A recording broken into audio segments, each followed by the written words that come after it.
मान लीजिए कोई साल में 1.5 लाख रुपए का इन्वेस्टमेंट करता है, तो इसको अगर मंथली कैलकुलेट करते हैं तो 12,500।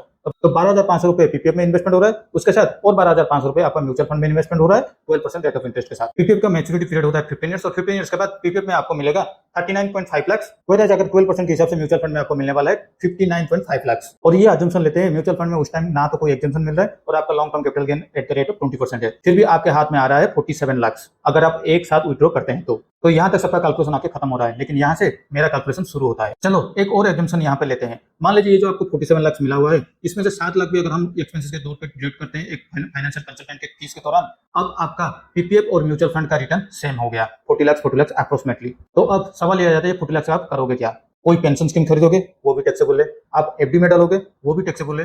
अरे रुको रुको रुको, अभी आप म्यूचुअल फंड में डालोगे एसडब्ल्यूपी के लिए, तो जो डे 1 में करना चाहिए था आप वो 15 साल के बाद कर रहे हैं। इसीलिए हमेशा याद रखिए सिर्फ टैक्सेशन के पॉइंट ऑफ व्यू में आपका इन्वेस्टमेंट का डिसीजन नहीं होना चाहिए।